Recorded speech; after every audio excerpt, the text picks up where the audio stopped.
Are you listening? Damn.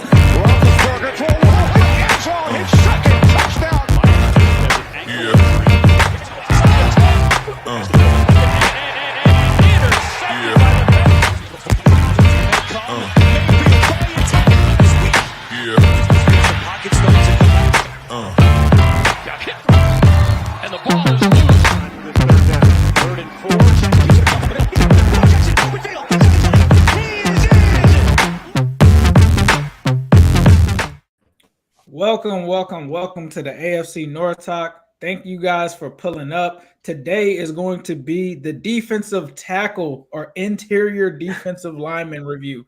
Not edge, not the guys on the outside, the guys on the inside, the Calais Campbells, those guys. Not defensive end, defensive interior. But kicking things off, This Tony. is Fat Boy Appreciation Night on AFC North Talk YouTube. There you Big go. facts. Fat Boy Appreciation Night. Quincy, how you doing tonight, bro? I'm doing all right. Tony, how you doing tonight? I'm doing well. Looking forward to the first of many here on the defensive side of the ball that I think my Steelers will do pretty well in. Ooh, really? Sonny, how you doing today, bro?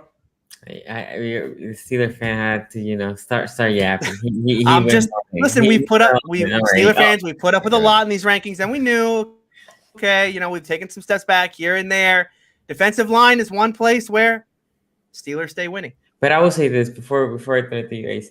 Yes, the title says IDL. That I means interior. Interior, yes. Yeah, because we've had a bit of confusion in chat tonight. Yeah, I keep seeing Steelers have the best D lineman, Browns have the best D lineman. Again, we're talking interior. The edge will have their own because I think there's a big debate for the edge portion. That's coming. Anyway, go ahead, Ace. We'll just, you guys know the typical program. What we do is we go around a division and we all go 1 through 4 and rate which guys we have or which groups we have 1 through 4 compared to division. As you guys know, we have the poll up. We'll show that later into the show. But we'll go ahead and get it started, and I'm going to throw it to Sonny. Let's start with you. Who do you have at number 4 in the division in terms of the interior defensive line group? Look, this is funny because yes, we're gonna show the poll, and this team won the poll, and I was like, what? I think I praised this team a lot in this rankings, right? I think the AFC North in general has praised this team a lot. I think they have one of the most complete rosters in the whole league, but interior is one of the weakness, and it was one of the weakness last year. They had a couple others in the defense. They sure are that defense in a lot of positions. But the interior is not one of them. And yes, I'm talking about the Browns. The Browns interior, I love the pick. And I'm not going to try to pronounce his name. The Ohio State kid. I like him a lot. Toe guy. Yeah, thank you. Yeah. I like him a lot. I love that pick. I think it was the 3rd or 4th round. I love that pick. But 3rd or 4th round, again, for a reason. But I think in the running side, he's definitely going to help the Browns shore up that running attack. Defense, but still rookie. There's a lot to learn. Malik Jackson is a guy that he showed flashes. I mean, he used to be really good when he was with the Broncos. Then he went to Jacksonville, also good, but injuries, hasn't been the same guy. Even when he went to the Eagles, hasn't been the same guy. But between those two, the loss of Ogunjobi, Ogunjobi was the guy that he was a hit or miss guy, right? It wasn't like he was a stellar. Not in the run defense specifically. The Ravens obviously exploited that middle a couple of times against the Browns. But I was expecting the Browns to shore up that middle a little bit more. And, they did their thing. Again, we talked about last week. Again, the secondary and the cornerbacks, they definitely upgraded the corners. But the interior, in my opinion, interior D lineman is lacking. Obviously, they upgraded in the edge, but this is not the video for the edge. In the interior, I think they went on the draft side, Malik Jackson. And Malik Jackson's healthy. He should help them a little bit there. He definitely is a small, in my opinion, small upgrade over Ogunjobi. But the problem is consistency at this stage of his career for Malik Jackson. So that's the reason I have them 4th. I would swing it to Tony, but I got to let Quincy get that rebuttal in. Quincy, who you got at number 4? I have the Bengals here at 4, and I think Sonny does make some good points on why you would put the Cleveland Browns at 4. I'll talk about that more when I get into wherever I rank the Browns in this conversation. But I'm going to have the Bengals here at 4. One, mainly because, and I don't think it's a bad interior defensive line. While like the bottom two of these group, because I think we're all going to say there's a gap between everybody else in this division and then what Baltimore and what Pittsburgh has in that defensive line, especially when it comes to depth. I don't think any of these groups in the inside are necessarily bad. DJ Reader, Larry Ogunjobi in a rotation that includes Mike Daniels, I think is a strong rotation. I just think there are stronger ones in the division than that. Larry Ogunjobi is a guy that I've been documented for years, talking about some of the faults that he has. He is a good pass rushing kind of guy, but he's not a every down defensive tackle. The way that rotation's shaking out, it looks like they're going to ask him to be that kind of every down defensive tackle and take a lot of those Geno Atkins snaps. And I don't think he's just as well rounded as Geno, so I don't think he's going to be used to his best ability. I think he would have been somebody who would have made a lot of sense for Baltimore or Pittsburgh, someone that has a really, really deep defensive line rotation where they can just use guys in specific roles like that. And Larry Ogunjobi being in that place where I think he's probably going to get the same kind of looks is ultimately kind of the tiebreaker here. Again, it's not a bad interior defensive line. The rotation is fine. DJ Reader also coming off of that ACL injury. And look, I know we kind of just whiff off ACL injuries for most players in the modern day of football. But, you know, when you're 200 pounds and you're coming back from an ACL injury, you're 230 and you come back from an ACL injury is a completely different thing than somebody who's 270, 300 plus at a playing weight, playing inside in the defensive line. I think that's going to take a little while to get back from as well. And I think it's kind of showed out because his progress has been a little bit slower than Joe Burrow's has, despite him getting that injury a little bit earlier than Joe Burrow, right? So all those things, just a little bit of uncertainty there. Mike Daniels, who I think is still a solid player. I would have loved for the Browns to add him to be some depth there. So I like him as that kind of rotational piece there. So I think that's a very solid piece in there. And if they can use him right with Larry Ogunjobi and kind of like use him interchangeably, that might end up being kind of a big deal for them. But ultimately they're 4, not because they're a bad group, just because I just think the other groups in this division are a little bit better. And Tony. Yeah, I have the Browns at 4. And, obviously Malik Jackson is the big, I guess, get in the offseason for this interior. Although, like Sonny mentioned, I mean, it's not the Malik Jackson of 5 years ago, right? If this were much like 2018 Eric Ebron, if this were 2015 Malik Jackson, well, then this group might be a little higher on the list because that was an elite player. He's getting older now, and like Sonny said, just not the same guy. But, the Browns look, I don't think the Browns are expecting to bring in a premier guy in Malik Jackson. And I don't even know that he's going to start in this group. I think you look at Billings, and then, as you read about this interior, a lot of people have good things to say about Jordan Elliott and what he can do on the inside. And the other thing we should talk about here, and this may be cheating a little bit, but I think Clowney can play inside a little bit as well. Yeah, see, and that's where Quincy's going to go with this. I think he did it. Look, he did a handful of snaps in Tennessee, but I think he can do that in this defense, especially when you think about the fact that the Browns have McKinley. So I don't know. Is it unfair of us to put Clowney in this group? I think I guess for the purposes of this, it might be a little unfair. But I'm gonna put the Browns 4 here. It's a youthful group in that they need Billings and they need Elliott really to be the guys. And you have Malik Jackson there for depth. And if Clowney can come in and do anything, that's nice as well. But this is a young group, a growing group in Cleveland. Yeah, definitely. I think, like you said, you hit the nail on the head there, Tony. I got to go with the Browns at 4 as well. They are pretty young. Andrew Billings, who didn't even play last season, is there. As a person who's watched Andrew Billings, I think that he's got a lot of potential. However, he didn't really live up to it in Cincinnati. He's more of a nose tackle. He's not going to give you much in the pass rush game. You might not want that from him anyway. But he's a solid player. But when you put him as one of your starting defensive tackles, I kind of have similar concerns to what Quincy has with putting Ogunjobi in that role. Like, that's not a role that he's really used to. And then you talk about Jordan Elliott. I think he does show some promise as well. And Malik Jackson is probably the one that everybody is familiar with. But as Tony said, he's not the same Malik Jackson from Jacksonville. He's still a pretty good player. I still think that he will be solid. But this is where I personally felt like the loss of maybe Sheldon Richardson hurt them a little bit. I think if you have Sheldon Richardson there, he's probably a little bit. I probably definitely have him higher than 4 right now. In terms of that, but I've got the Browns at 4 as well. And with that, let's go ahead and get into our sponsor, Manscaped. Yeah, let's do it. The sun's out, bums are out, and hopefully your pubes are not out. Also, flip-flop season is upon us, and you're out here with those post-pandemic toenails. Don't worry, our friends at Manscaped have you covered. They just launched their 4th-generation performance package and their Shears 2.0 nail grooming kit. Join the Manscaped movement by going to manscaped.com for 20% off and free shipping, but you got to use the promo code AFC North Talk. That's all one word. AFC North Talk. The Performance Package 4.0 includes the new Lawnmower 4.0. The trimmer will change your way you approach your grooming routine. This 4th-generation trimmer features advanced skin-safe technology to reduce grooming accidents.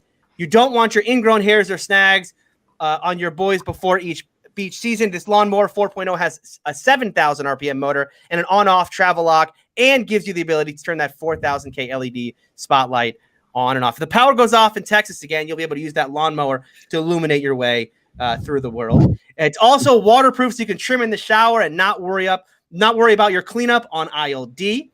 Performance package also includes the Weed Whacker. Chop your worst weeds up in your nose and ear. The Weed Whacker is also waterproof and use the 9,000 RPM motor. Then we got the Crop Preserver, the ball deodorant, and the Crop Reviver, the ball toner, to keep you on your game in the heat. And then they threw in 2 free gifts to the Performance Package 4.0, the Manscaped Boxers and the Shed Travel Bag. Bring your comfort and boxers to another level. And the Shears 2.0 is a luxury 4-piece nail kit featuring tempered stainless steel tools, and it includes slash-tip tweezers, rounded point scissors, fingernail clippers, and a medium grit nail file. You're probably wearing flip-flops and don't want to see those nasty unclipped toes. No one wants to see those nasty unclipped toes of yours. So get 20% off and free shipping, but you got to use the promo code AFC North Talk. That's AFC North Talk, all one word, at manscaped.com. Definitely, Tony, appreciate that. And if you want to hear more of those A1 promos, definitely be sure to hit that subscribe button, hit that like button. Also, super chats are open as well. So if you do want to derail the show and you feel like your team is ranked inappropriately, please be sure to let us know in the comments or just comment on any of the takes that we have. But next, we'll be moving to number 3. Yeah, we gotta let them hear this, Browns fan. 3 of them ranked us. Go ahead, Quincy. Go ahead, Quincy. We got you. I'll just tell everybody, you gotta let them know how you feel about that. Send a super chat in if you're a Browns fan. But there are plenty of them. They finished number 1 in the poll, so we know. Hey, look. There are dozens, hundreds. I voted for the Ravens when I voted on the poll, but let's be real. Like, everybody's just voting for the team at this point. Yeah, exactly. So it's y'all fault. Y'all didn't win the poll because y'all didn't get everybody out there voting for your squad. But so don't be mad at Browns fans. I gave this one a retweet. Steeler fans, I gave this one a retweet. Like, I can't help it. Quincy's got like 100 times more followers than I do. So, you know, hey, the Bengals were running these polls despite you. That's true. Not this one. I'm gonna admit it. I actually voted. Well, I'll tell you who my number 1 team is, but it was not the Bengals that I voted for in this one. Yeah. So I'm gonna put the Browns here at 3. Now, the Browns are a very weird situation when you just talk about inside defensive tackle, because who they have listed on their depth chart as their interior defensive tackles at this point, right, is going to probably be whoever wins that battle between Tommy Togiai or Jordan Elliott's probably going to be one of the primary guys there. You're probably going to rotationally use Andrew Billings, and then you're going to have Malik Jackson there as kind of the Sheldon Richardson replacement, who's going to be the pass rush specialist kind of deal there, right? But that's not really how I think that rotation is going to play out. And if you listen to the coaches, that's not. And you can't really give the interior defensive line the 2 players that I know are going to help out in that rotation. So you're talking about Myles Garrett playing inside a lot, because Myles Garrett does play inside a healthy amount. And even Jadeveon Clowney, who didn't play inside much in Tennessee, but did play inside a good amount when he was with the Texans. So they're going to be inside a lot. They're going to have Takk McKinley out there playing the edge a good amount of time. And I think that's going to really change how we look at the interior defensive line unit, because it's just not going to be straight up for the position. So I understand why a lot of people would give them 4, because if you just look at it straight up, that's just kind of what a lot of people would make the conclusion to.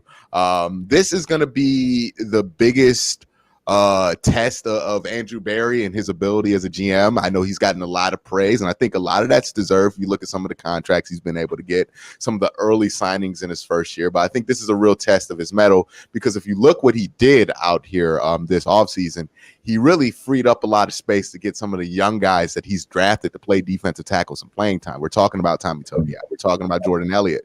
And part of how he did that was getting rid of Sheldon Richardson, who he could have kept for minimal money if he really wanted to, but I don't think they wanted to keep him, so they kind of let him go. You got some intriguing guys on this defensive line that could end up being kind of surprise starters. Somebody like an undrafted Marvin Wilson, who was a top prospect a couple of years ago, undrafted out of Florida State. And then, Malik McDowell, former second-round pick out of Michigan State, had an altercation and ended up getting out the league for a couple of years, now trying to bounce back. So maybe that might be somebody who could help out there. And then obviously you have the young guys that they have there. And I do think Malik Jackson's going to be a big contributor to this defensive line. I think he's going to play a lot of power end at times, and I think he could play inside out a little bit, not necessarily a true 4-3 end, but he'll play more power end if they need to kind of attack McKinley, get on the outside shoulder. And I think you're going to see a lot of versatile looks, and I think that's going to lead to this group playing at a very high level, despite it not having a ton of huge star names. I think Andrew Billings is somebody who they've needed that body type at the defensive tackle position for a while. Look, the Browns' biggest problem last year and for a few years now has been the absolute inability to stop the interior run. It has been awful for the last 2 to 3 years since they lost Danny Shelton and Jamie Meter, who are not household names, but they were at least big dudes who played in the middle. The Ravens have exploited this all to no end. The Bengals have been able to exploit it. The Steelers averaged like 30 more yards a game than they did against any other team against the Cleveland Browns, because they were able to exploit this to some level. It is bad what they aren't able to do there. They're a good zone run stopping team. They're a good outside rush stopping team. They cannot do anything in the middle. So getting somebody bigger like Andrew Billings, I think, is going to make a world of the difference, especially when you have edges like Miles and Jadeveon. It allows the defensive tackles on the inside to be more complementary, and I think that's what we're going to see this year. And then you have guys who could be, kind of difference makers or athletic guys like Malik McDowell, like Marvin Wilson, who are kind of odd shots, but at least you have Malik Jackson in there. At least you have a Jordan Elliott, who people like what they saw out of him. I'm not as high on him as everybody else is, but, I do think he has some kind of future there. So that's why I have the Browns at 3. It's a complicated one to look at. So there's no justifying putting them at 2 or 1, because they don't have any really like star straight up defensive tackles like the other two teams on here have. And since the Browns and the Bengals do run a 4-3, and I believe the Ravens and the Steelers both run 3-4s or at least some variation on that. Yeah, it's a lot. They're obviously going to be deeper at that position group than what the Bengals and the Browns are. So again, these two position groups, I don't think they're bad. I just also think they're in two different worlds because of the two different defenses and the level of depth that both those teams at the top possess. So we got a super chat here from our man Kyle for $5. So on defense, it's tough to rank the Browns because they are very versatile. Who knows who is going to be inside on any given game? And that's a good point. Obviously, a lot of teams are going to move people inside and to the outside. So I could definitely see that point being there. But and another factor, too, on that is like, how good are we really going to know are these guys in the inside when, Myles Garrett and Jadeveon Clowney could potentially be on the edge with you, or you could have 3 edge rushers out there. Like, what they're going to be asked to do is going to be a lot more minimal than whatever Baltimore and the Pittsburgh's interior defensive line is going to be asked to do. No, that's facts. That's facts. So, Sonny, what are your thoughts just on who you got at number 3? I had the Bengals, and I think Q brought a couple of really good points. I think my reasoning to put the Bengals are there are, I think, a little bit more proven than some of the guys that the Browns are depending, but their biggest guy, Reader, is coming from a big injury. And like you said, it's not the same when you get a receiver, blowing their Achilles or their ACL, and then you get an interior D-line or O-line getting their Achilles or ACL, right? Those take a little bit longer. It's harder. Skura for us 2 years ago when he blew up ACL, it wasn't that knee. It took long, right? And then he wasn't the same guy that it was the year before, obviously for the Ravens. So in the case of the Bengals, and man, I told this to Ace like 3 years ago. The Bengals had the worst luck with injuries, like literally the worst luck. I think I told Ace like 2 or 3 years ago that I said like, yo, your roster is good, but it's gonna get hurt because I don't know why your roster gets hurt. And Reader was their big ticket signing the year before, right? I don't know what was the last time the Bengals did that. They just took the best player available for the position, for a specific position. And I think that was a counter to the Ravens, right? They were like, let's plug the middle because the Ravens just won the AFC North. Let's plug the middle with Reader, big nose tackle, can take space. Boom, guy gets injured. But I think if he comes back and he can stay healthy, at least the interior, the D-line becomes a little bit better. My problem with the Bengals is the depth, right? They used to, I think 2 years ago, we ranked them very high. When we talk about Reader and we have Atkins. And then they brought in Mike Daniels, yeah. Yeah. So we had them a little bit higher. I think we might have them all the way to 1 last year. But yeah, right now it's Reader and that's right. We had their Steelers. I know, it's funny, my bad. But we had them high. We had them high. But my point is, right now it's Reader if he's healthy, and who else? So for me, it was really hard between them and the Browns. And I think I edged the Bengals just because I think if Reader's healthy, he's more of a proven guy. And like I said, with the Browns, I like some of the draft picks. I like some of the pieces. We'll see if they can do it. It was hard. It was almost like a coin flip between the two of them, but I nodded to the Bengals here. Yeah, I think, like you said, it really came down to a couple things for me, because when we talk about the room, you guys know based off of the running back episode, sometimes I go with, the more talent that they have there versus the depth that is actually there. But when you talk about the Cincinnati Bengals, I have to put them at 3 just because of, I feel like at the top of that room, there may not be a Stephon Tuitt in their room. There may not be a Calais Campbell in that room. And for me, I have to pick whichever room that guy is in. And so for me, I have to put the Bengals here. But I think that they actually do have some depth. Believe it or not, we went into that season saying that the Bengals had one of the strongest positions in the division in terms of that. But then Geno Atkins played with one arm last year. He literally was just out there. He wasn't his self because he was playing with the injury. Retirement is up in the air at this point with him. So that's probably, I saw some people asking in the chat, has he signed anywhere? I think that is a potential issue, but I think that's why they went out and got a guy like DJ Reader, because even though they play 2 different positions, they knew that they were likely moving on from Geno Atkins. And then they went out and also brought over Larry Ogunjobi. I don't think that he's going to be in a full starter role like Quincy is thinking. I think Mike Daniels is going to share those snaps with him because Mike Daniels was really a good signing for us. And even last year, he was hurt at some point. So you had Geno Atkins out last year. You had DJ Reader. He ended up getting injured. And DJ Reader, I definitely will say he was an upgrade over Geno Atkins. And as soon as he went out, it was like our run defense was completely gone. It was night and day when he was in there versus not being in there at the nose tackle position. And then you talk about we were down to some pretty bad guys last year. Xavier Williams was starting, guys that are on practice squads and are going to get cut in the upcoming training camps were pretty much starting for the Bengals last year. They had Covington in there as well. So it was bad. So this season, what they tried to do is they tried to go out in the draft and attack not only the offensive line, but also the defensive line. And one of the big guys that they brought in that I think a lot of people are sleeping on is Tyler Shelvin out of LSU. He's a guy that I think that is really going to come in and really establish himself as a nose tackle in this league. He's going to help out DJ Reader in that role because after that Ravens games, you guys saw it. They ran all over us. The Bengals had to go out and get some reinforcements in the interior. So you got Mike Daniels, you got DJ Reader, you got Tyler Shelvin. It's actually going to be a very big competition this year for the Bengals at that position. Josh Tupou opted out last season. A lot of people that might not be familiar with him, he's an under-the-radar guy, but he was extremely good for the Bengals. He's one of the only defensive tackles I've seen in this league be able to tackle Lamar Jackson in the open field, which is a testament to his athleticism for being that big. And then you also have Renell Wren, who's a guy that his nickname Mount Ram. We actually interviewed him over on the channel.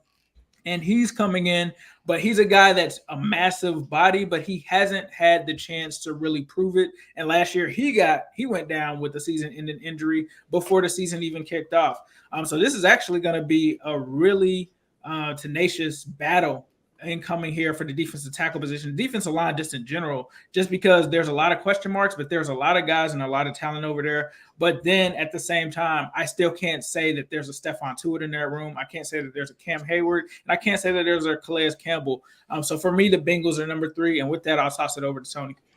Yeah. So, I know you guys, everybody's saying there's a big jump between, big jump between 3 and 2. For me, there really wasn't. In fact, I considered putting my number 3 team at number 2, mostly because of my irrational love of Larry Ogunjobi.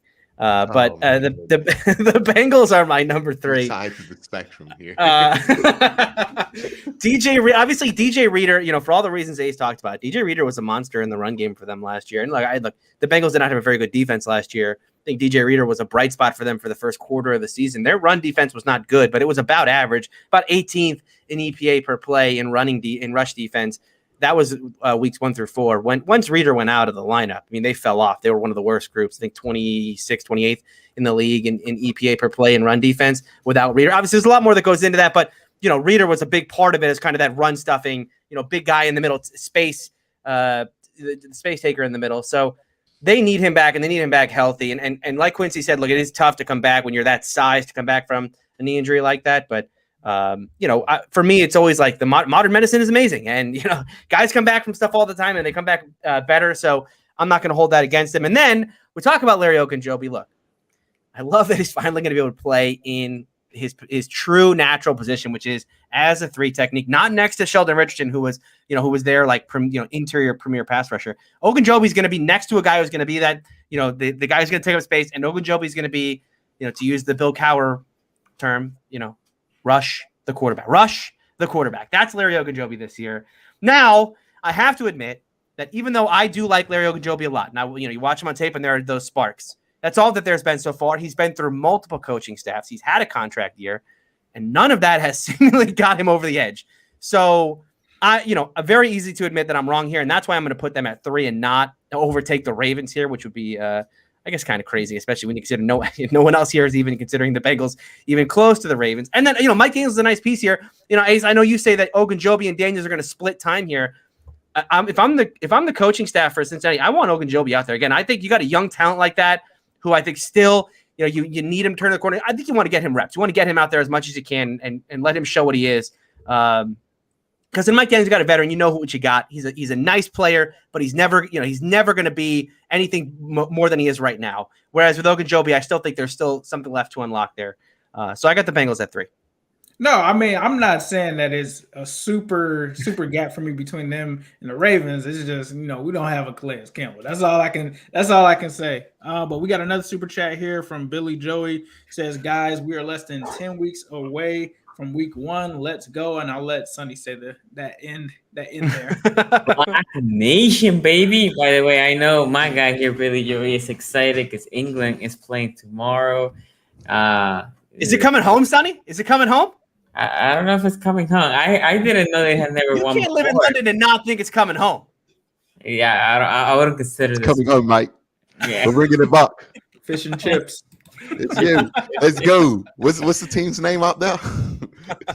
The 3 Lions, right? 3 Lions, England? Yeah, 3 Lions. So there you go. 3 Lions. Nice. All right, so we're getting down to the final 2. But before we get into it, we got another super chat here from Professor Chaos for $5. Appreciate that, bro. I was wondering when looking at IDL, is it unfair to say the edge can make the interior better? That's a good point. I think Quincy brought that up earlier. He's like, when you have Myles Garrett and you have Jadeveon Clowney, how much better is that going to make your interior? So I think that's a valid point. Yeah, and it's a different conversation too, because some edges just play edge. Like I think TJ Watt plays more edge in an outside linebacker, right? Mm-hmm. So he's more, but his brother was like inside outside. You know what I mean? Like some pass rushers are inside outside guys, which just makes it complicated. And the Browns just happen to have 2 guys who are more inside outside. Like, for the love of God, they do it sometimes. But when you see Myles Garrett at outside linebacker, it's a win for the other team because you would much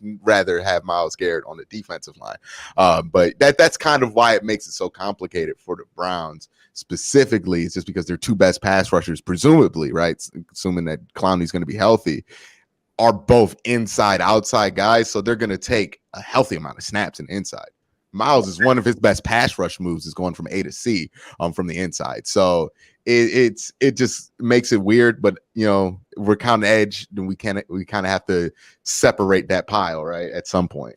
Yeah, I think also in the interior D line, yes, I agree with the edges help them, but sometimes if you have a very weak interior defensive line, then you get exposed on the running against the running game, right? Because you think about this rankings, it's not all about passing, right? How many sacks and all this.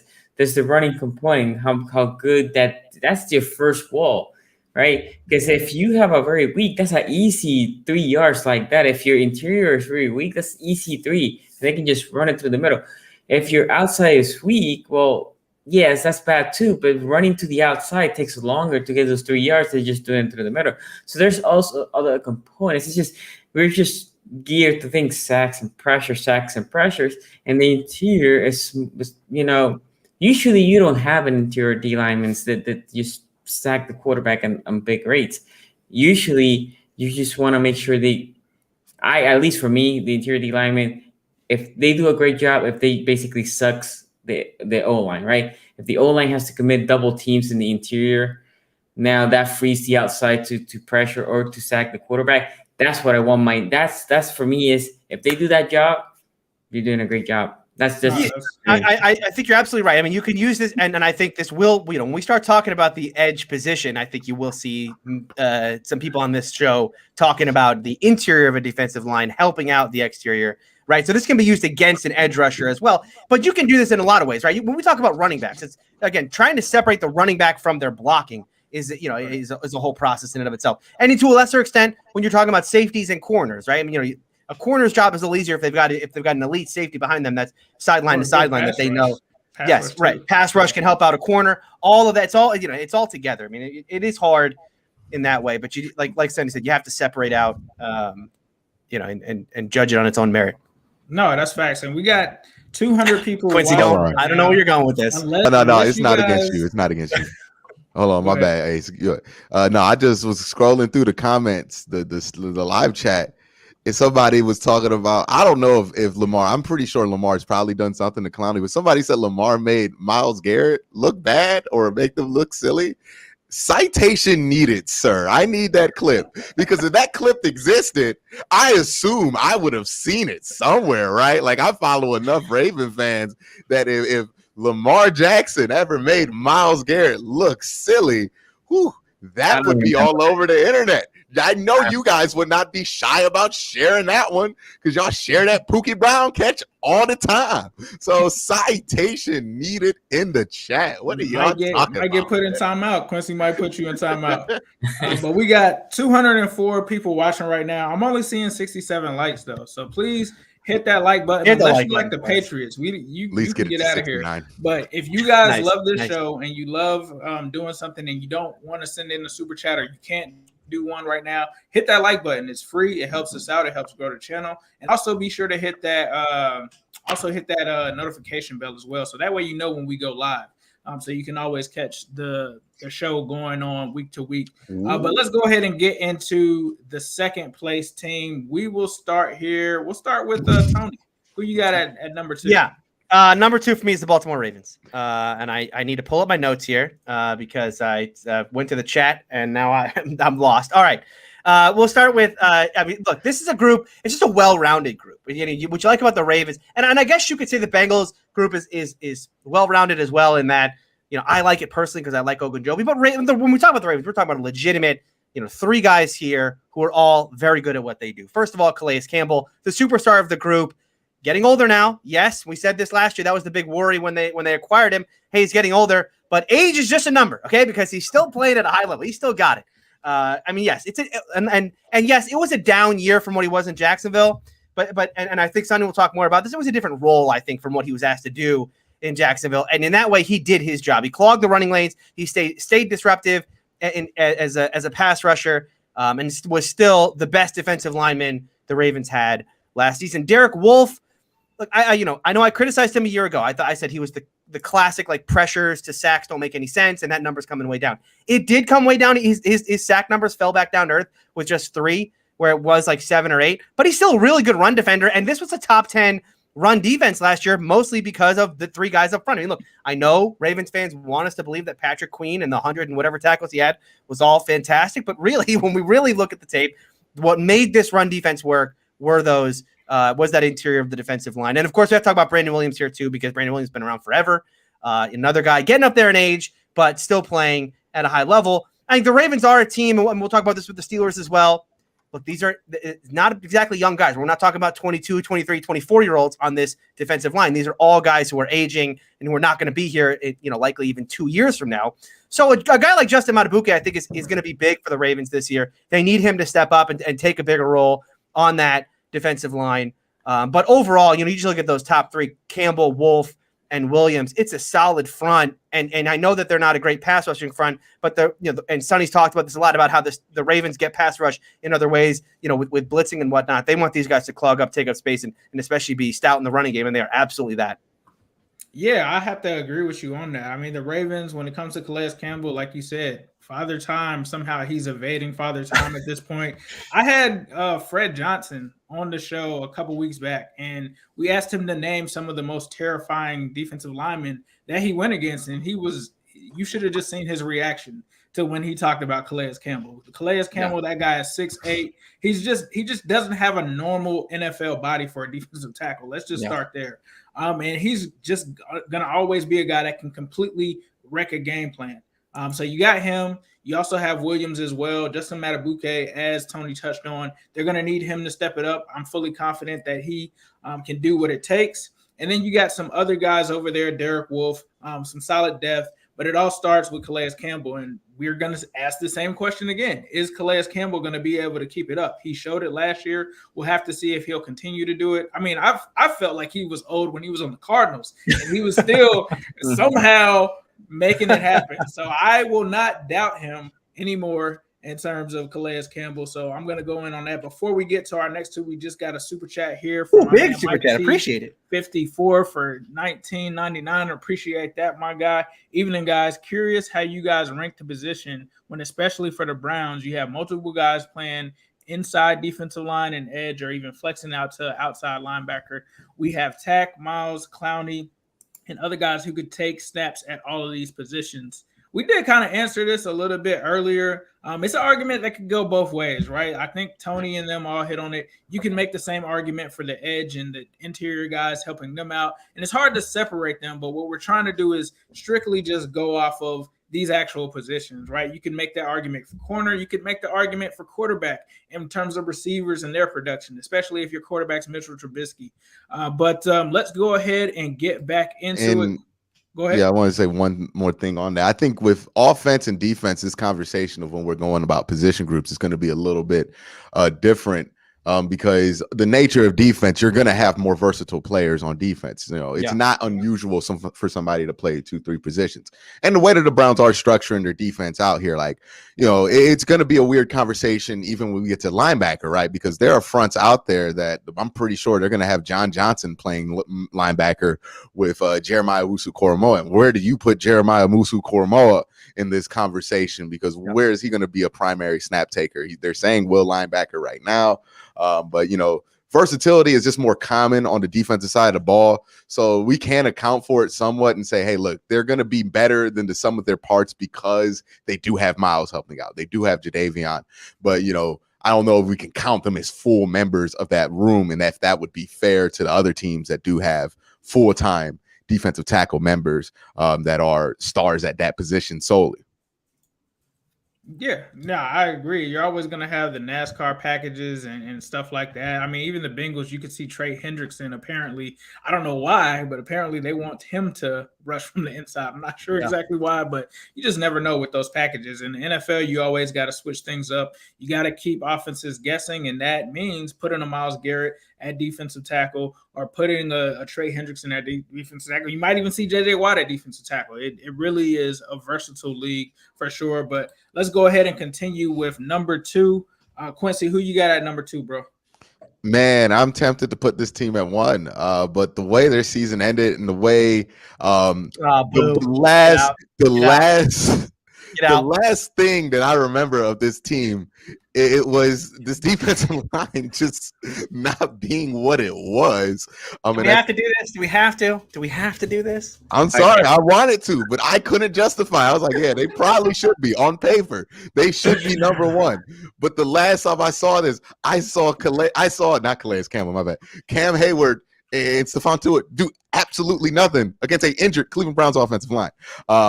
So that was missing Joe Bitonio too. Like they were missing guys on the inside, and I believe they were down to a guy named Blake off the Jets practice squad who just joined the team.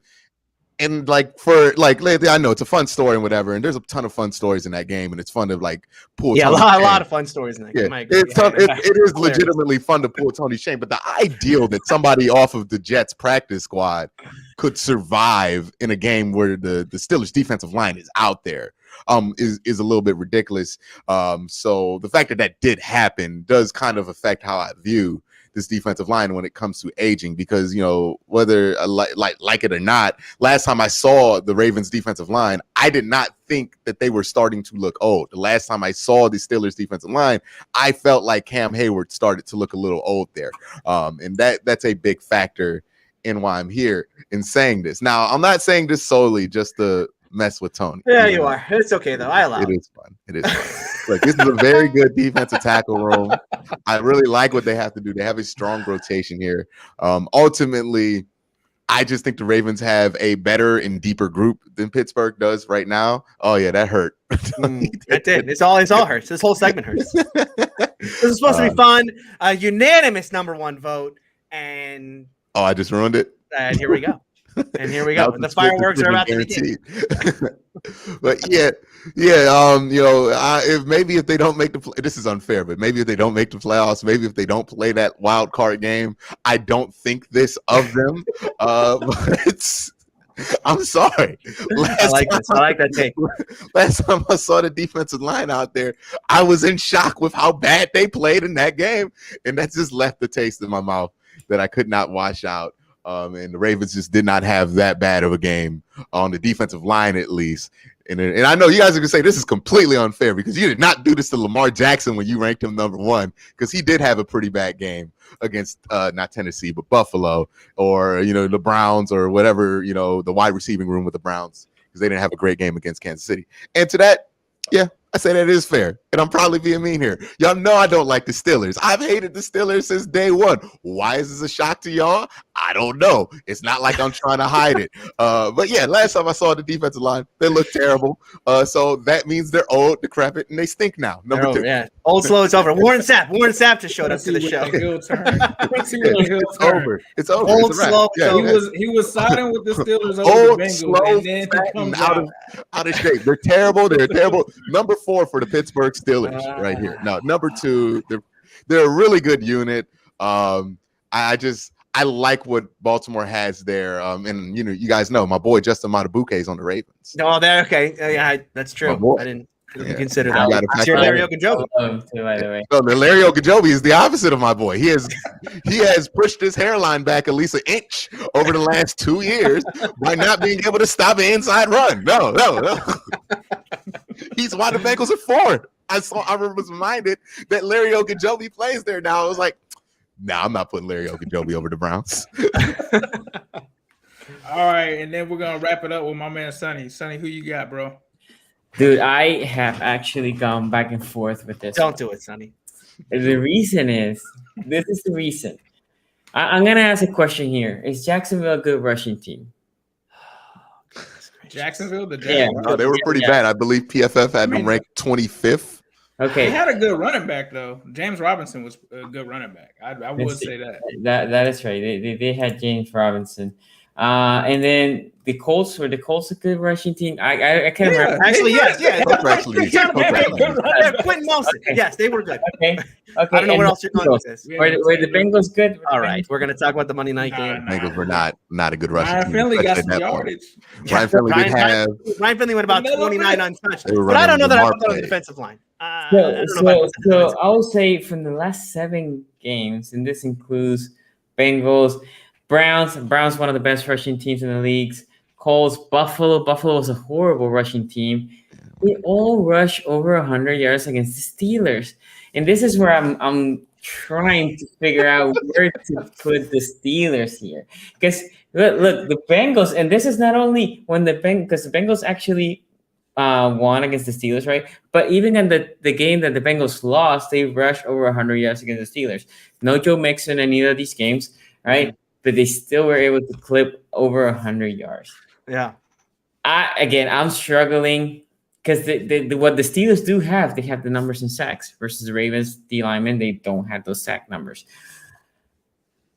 Oh my God, I don't know what to do here. The interior defensive line, if you think about it, enables more sacks because they're such a good unit that they allow guys like Matt Judon and Tyus Bowser to play above what their skill level might be.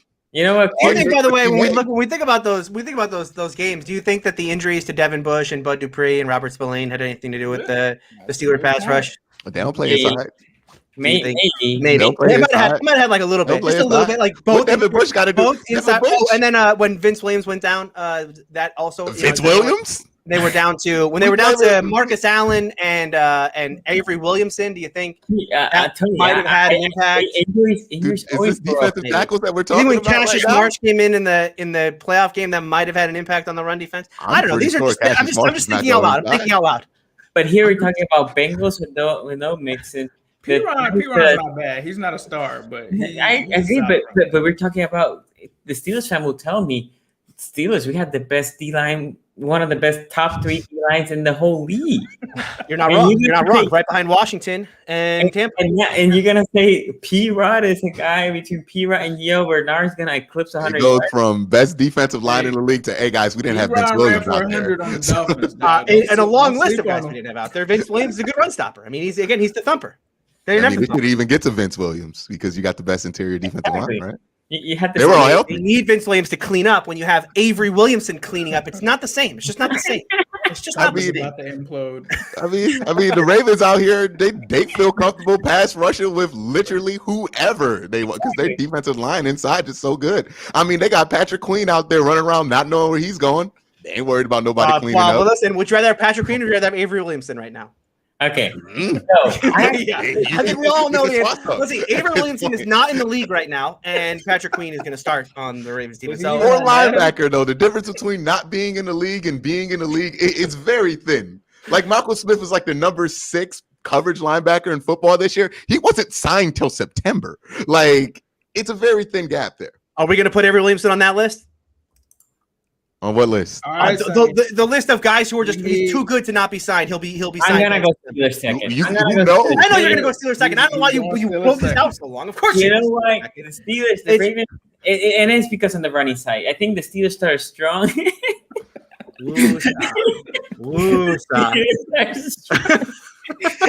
And then they slowly. They look so bad at the end of the season. They're so bad. I mean, it's, if you take the 1 game sample size of the Cleveland game, then you just arbitrarily pull out 100-yard runners. Did any dude named Blake Hance was pushing back Cam Hayward? No, Cam Hayward actually embarrassed Joe Behavior. No, go back and watch the tape. The first game. No, Cam Hayward played well in the wild card game. Cam Hayward was probably the one player in that game that actually played well. TJ Watt played well. Was the sack leader. I'm gonna have a question here for you. Real question. When was the last time Giovanni Bernard eclipsed 75 yards? Oh man, you said 85 yards. 75. Let Tony have one Bernard, thing. Let's play a minute. He's been like when Joe Mixon was injured, probably. Hey, Monday night against the Steelers. It happened. Yeah, a lot of things happened in that game. Ben Roethlisberger had negative passing yards at halftime. I mean, that was, a lot of things happened in that. The Steelers would have gotten number 1. Yeah, The Steelers would have gotten number 1 for me if maybe they would have just put Ben Roethlisberger at defensive tackle at some point in the season last year. Middle That- linebacker. that might have been. I gotta ask you this, Sonny. If you could trade Stephon Tuitt and Cam Hayward for what you have now, you'd be like, nah. I'm good. So I will say this. I think the Ravens also have a little bit better depth with Big Baby. I'll agree with. Big Baby, Wolf. Yeah, I'm sorry. It's just I went through a tangent. Brandon Williams. Brandon Williams, Wolf. You have Campbell and Marabuki played really good last year. And I think what the Ravens do good is they usually draft a D tackle and they say we're not starting you year one. We just want you to groom behind a guy so they can take the steps, right? And I think he's been groomed for when Calais probably leaves after this year. He can take that position.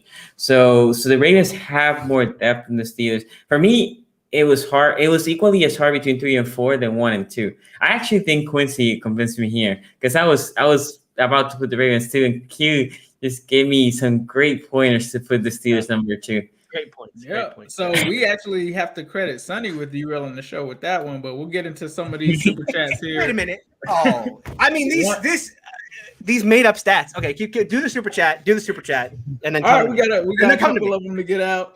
Multi Cushy 199. Why does Tannenbaum keep saying that Baker is replaceable? I'll let Quincy answer that one. I mean, it's just his stick now. I mean, like Tannenbaum's an idiot. Tannenbaum's an absolute idiot. That's just what he's out here. That's his take. You know what I mean? That they bring him on here to say, look, that's how ESPN works. And I'm not trying to like say, oh, ESPN is bad or whatever. I'm just pointing out how it works. Look, they have people who have certain takes that they know they're going to say, so they can bring them in for certain segments and mix them with other people who are going to say stuff so that, you know, they can have the interaction and the entertainment value that they want on any given show that they want to do.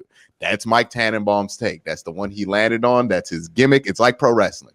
That's the gimmick he's working right now. He's doing the whole Baker's replaceable thing. Look, there are worse gimmicks to work. There are the people who still talk about Lamar not being good in 2021. Like, everybody's got the gimmicks in sports talk. That's just his. So, you know, it is.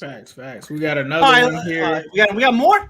We got another one here from Mike T54. I appreciate it. I very much appreciate it. Not to defend the Steelers, but when your D-line has to defend on multiple short fields, thanks to 70 pass attempts from Ben, they were probably gassed in the Sounds playoffs. like an excuse to me. In the wild card game. Before Tony gets here, yes, you're. Multiple turnovers.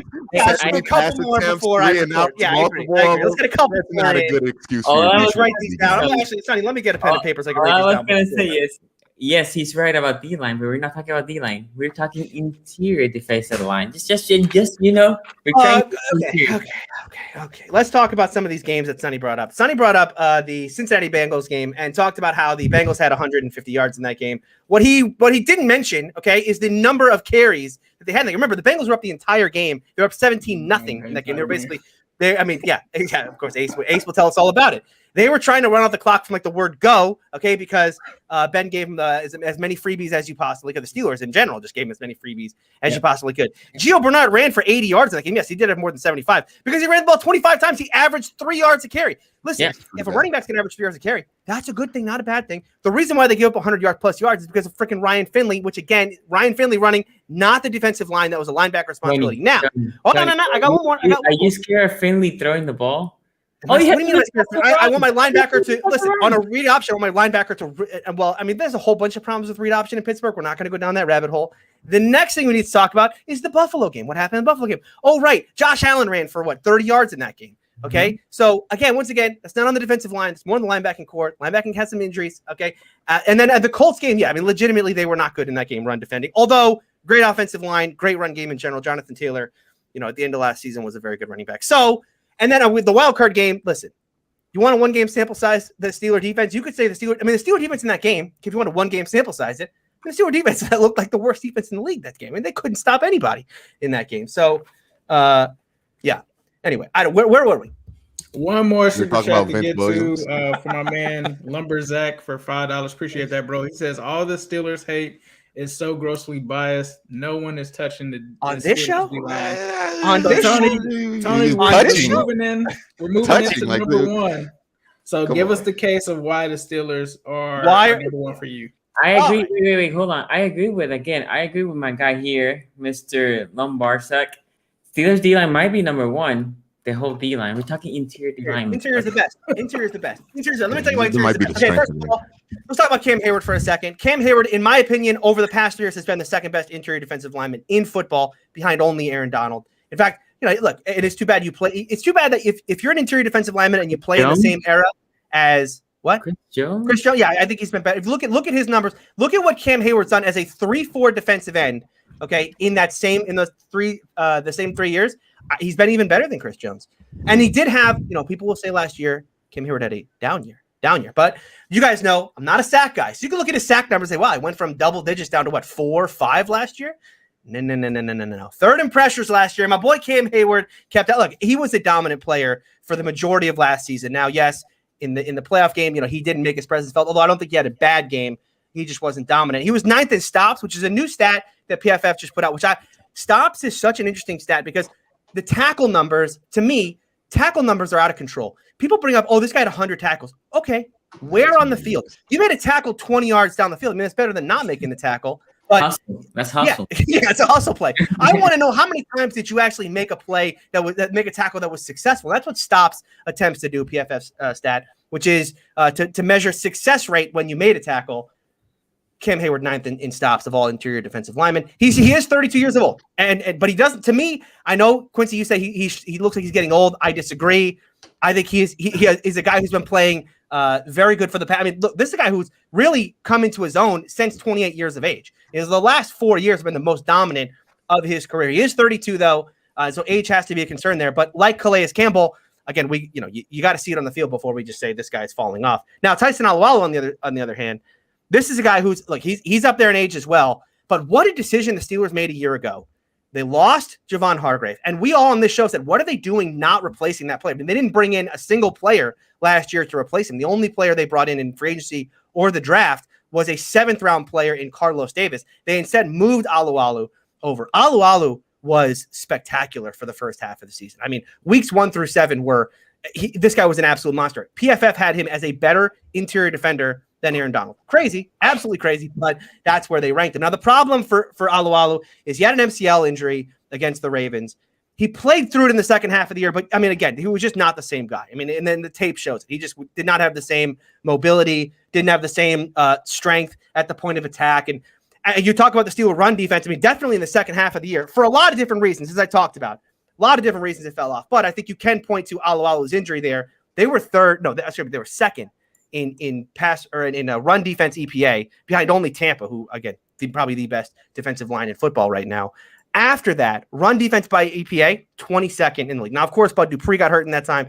Devin Bush got hurt in that time. Spillane went down in that time. Vince Williams went down. I mean, they just had they were down to Marcus Allen, a converted safety playing inside linebacker. But I do think Alualu's injury played a big part in that. And then there's Stephon Tuitt, who you'll remember a year ago on this show, our big argument then was me arguing that the Steelers' defensive line will be better in 2020 than it was in 2019, even though they got rid of Javon Hargrave. And that was because I thought Stephon Tuitt, if he stayed healthy, would be a star. And I think he absolutely was that this year. 12 sacks for him, the second most pressures of any interior defensive lineman behind only Aaron Donald. And doing, again, another 3-4 defensive end, along with Cam Hayward, who is putting up double digit sacks. You just do not see that out of a 3-4 defensive end. Usually these guys are guys who take up space and you make room for your edge rushers. These guys are going up the field.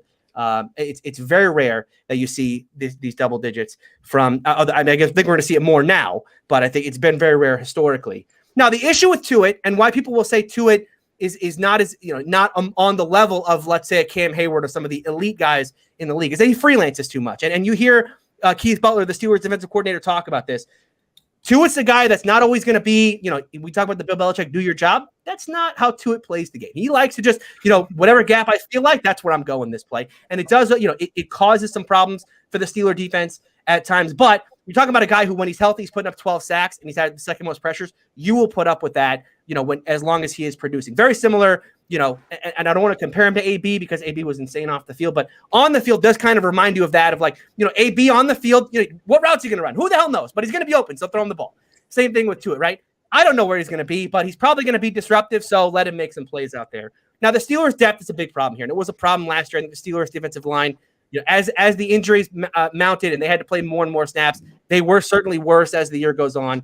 They need Wormley to stay healthy, or they need someone out of the Carlos Davis, Isaiah Buggs, Amir Abdullah, Isaiah Loudermilk. They need one of those. They need the next Tyson Alualu, right? They need that guy on the bench, because this group, especially at the ages they are now, with Hayward and Alualu well into their 30s and Tuitt, getting there at 28 years of age, they can't keep doing it as a three-man crew. They need another guy to rotate in, and I don't know who that is right now if it's not Chris Wormley. So, but for those reasons, they're my number one group.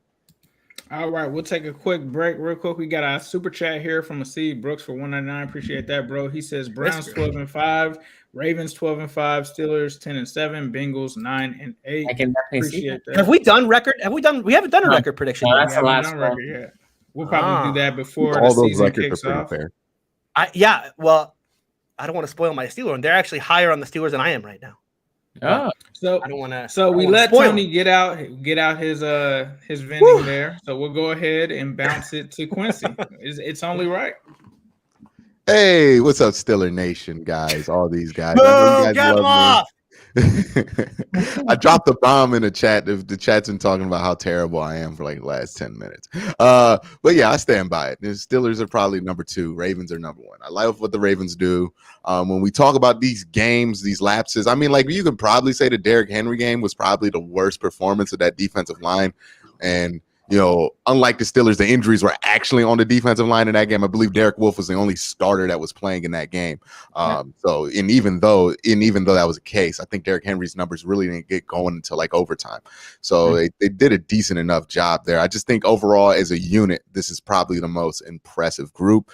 They play solid. They just always just are out there. And I think that's ultimately what you want from an interior defensive line. And I do think they add a lot. The reason the Ravens are able to kind of get away with LJ Fort at linebacker, with rotating in these defensive ends almost on a yearly or multi-year basis without really committing to one. I mean, like what they had Jadarius Smith with I just butchered his name, but Jadarius, and then they also had Matt Judon. These guys, they rotate in, they do this pass rush by committee. It's a lot because of that strength that they have in the defensive tackle room, and that ability that even when they're not trying to get pressure, that defensive tackle room can get pressure on the inside, and it's gotten stronger. I think this is probably the strongest iteration of it, right?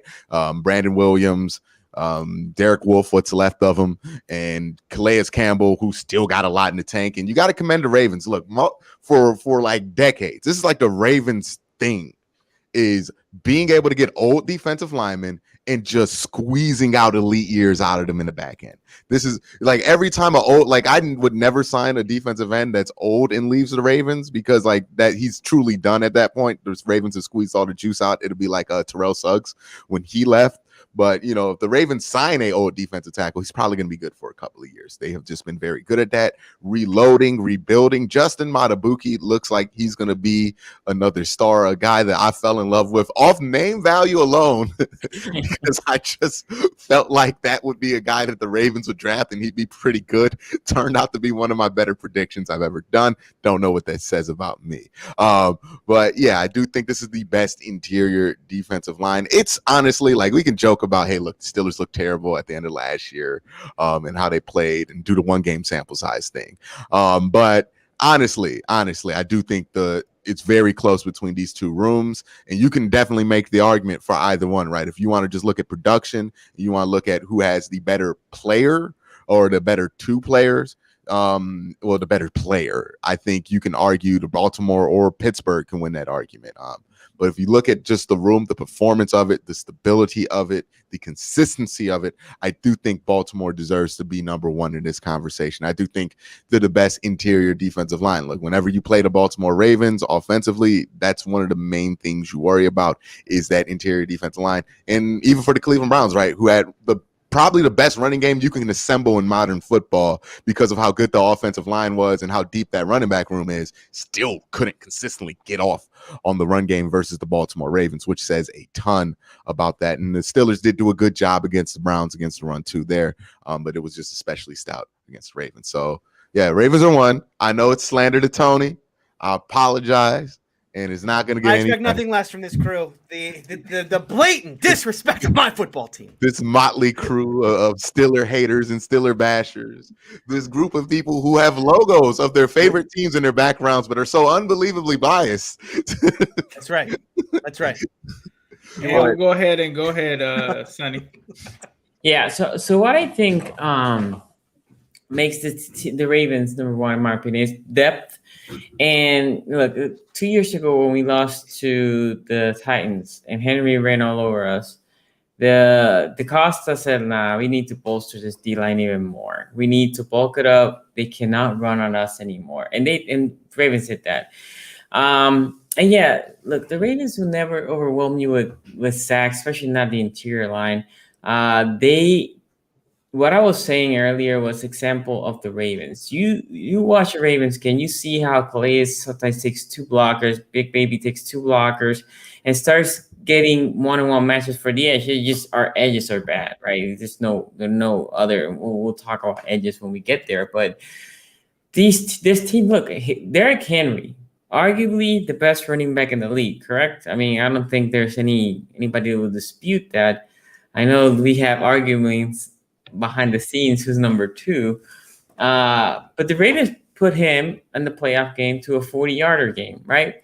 And the Browns, which I think is one of the best running back group, if not the best running back group in the whole league, the Ravens contained them for the most part. Now, I'm not saying that they completely shut it down, but we're talking about Chubb was some 70 yards with Hunt probably like in the 40s.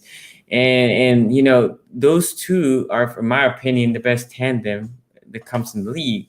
So the Ravens made an effort. We're going to make sure we just bulk her down. We're going to stop the run. And they have been successful. Yeah, we had a portion in the middle of the season.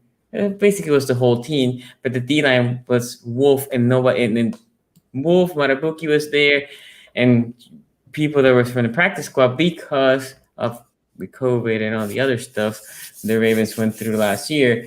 But this team has the depth between the 3 that everybody knows. Marabuki, I think, is a rising guy.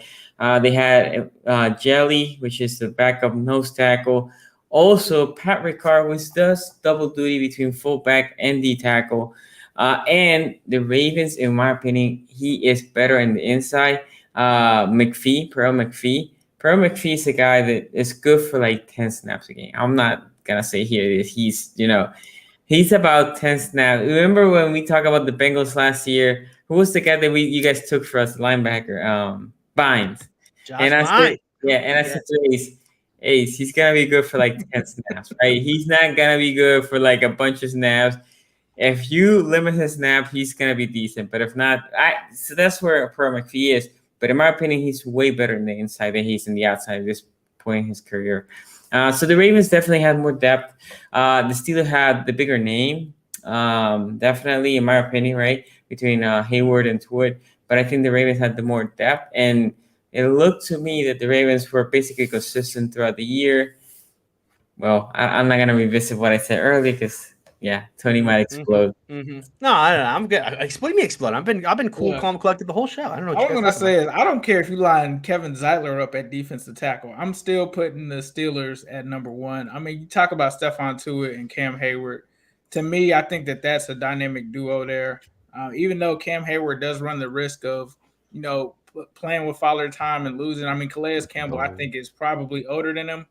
So for me, when it just comes to this, immediately when we broached this topic, it was just a foregone conclusion for me that the Steelers were going to be number 1. Now, there's definitely an argument for the Ravens at number 2, but I think when you just stack it up and you start with those 2, and then you also bring in Tyson Alualu, it's funny because I remember him because I'm friends with some Jags fans. They hated that pick, by the way, when they picked him in the first round. But he's definitely been a solid backup for them in terms of the depth.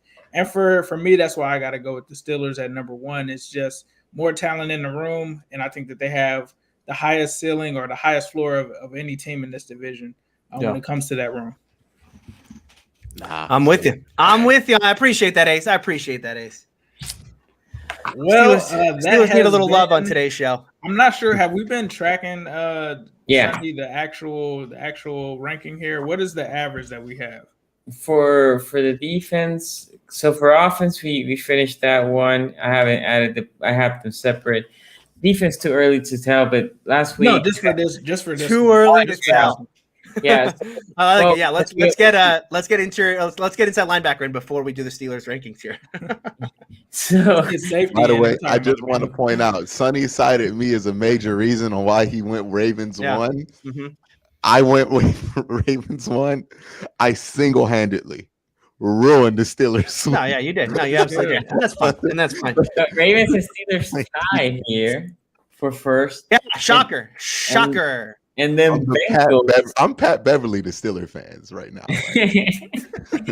Bengals right there. We don't have a most hated team right now. We have a most hated analyst, and it's you. Sup? How y'all doing? Steeler Nation.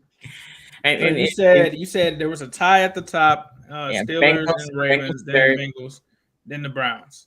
Yeah. So for those are the rankings. What are we doing next week, guys? What position are we? We'll use the poll to break the tie, and the Steelers finished ahead of the Ravens in the poll. So Steelers 1, Ravens 2. I think we need to first in the poll. We'll use the poll to break the tie. I mean, the Browns finished 4th, so you can't. I mean, I delegate my poll since we're gonna. I delegate my points for the Browns to the Ravens. Since the Browns used to be the Ravens. You can't do that. It's against the bylaws. You got to read the rules, man. So you guys be sure to follow us on big win for the Steelers today at AFC North Talk. Please hit those likes. We truly appreciate that. That helps get the channel recommended for other AFC Northerners. And if you're a fan of the show, definitely hit that subscribe and that like button. But next week, we'll probably put out a poll to see which position we go and talk about. But obviously, we're on the defensive side of the ball. So please be sure to hit that vote. And please be sure to actually read which position it is. It's not defensive end. It's defensive tackle. So just be sure that you guys actually read that before voting next time. But before we get out of here, Quincy, where can they find you at? Could find me in the thoughts and minds of every Steeler fan watching this show right now. I'm living in their head right now. And guess what's the best part about that, Ace? You know what's the best part about living in their head? What's the best part? Not even charging me rent. Tony, where can I find your stuff? Oh, my bad. Go ahead. Yeah, Twitter at Quincy, on YouTube.com/Quincy Carrier. And Steeler fans are welcome, man. I always appreciate people who let me bum on their couch, living in their space, their mind rent free. So come on down, enjoy that channel. You deserve it because you're paying for my rent right now, right? Tony, where can they find your stuff? Oh, you can find me, just listen, I'm cool, calm, collected, not a care in the world over at Steeler Country with Tony Serino on YouTube. Give that a search. You can also follow me on Twitter at Steeler Country. You can find me on Locked On Steelers every Tuesday with my friend Chris Carter. And of course, you can find me here every Tuesday with my boys at AFC North Talk. Make sure you hit that subscribe button. And Sonny, where can they find your stuff, bro? CG Sport everywhere, YouTube, IG, Twitter. By the way, I come live Mondays at 5 p.m. on YouTube. This Monday, I wasn't there because I was on a road trip, so my bad. I forgot to announce that I was not going to go live. I'll go live at some point this week. And obviously, AFC North Talk, guys. Because if you are entertained, if you like to see these hot takes sometimes of Tony, you see Tony's boiling. I didn't have a hot take today. No. Hot take. Listen, this is me, cool, calm, collected again. No hot takes from me today. Okay, the hot takes were on the bottom left of your screen today. That's where the hot takes started. Don't accuse me of the hot takes. I came up with the By the way, I got a hot take. Every time I see a fan's name, like the fandom name, whether it be Browns or like whatever team it is, whenever I see that and I see Nation next to it, it just makes my skin boil for whatever reason. And I don't know. It just reminds me of, like, you ever see that video of H3 doing like the Vape Nation? So like I just hear Steelers Nation, and it's You didn't know that was Tony's burner account? First of all, Steeler Nation 412 is my burner account. Second of all, Steeler Nation is it's a thing. I know it's just what they call it. Like It's I'm the not post. like I'm not faulting anybody for saying Who Dey Nation, Browns Nation, Ravens Nation, Steeler Nation. I just can't wait for the day that we just stop doing that because it's just I hate how it sounds. Definitely. You have to wait a minute. I think you have to wait a little bit. No, it's gonna be like around my entire life. Yeah, probably. it's It's gonna just stick gonna around, be I here. imagine. And you guys, You're saying I should switch the name of my. you can find me Go ahead, here Lisa. at AFC North Talk with these crazy guys. You could also find me at New Stripe City on Twitter, New Stripe City on YouTube as well, breaking down some bingo stuff. But please be sure to hit that subscribe button and please be sure to hit that notification bell. And we will see you guys next week. This has been AFC North Talk, and we're signing out. Have you ever Are you listening? Damn.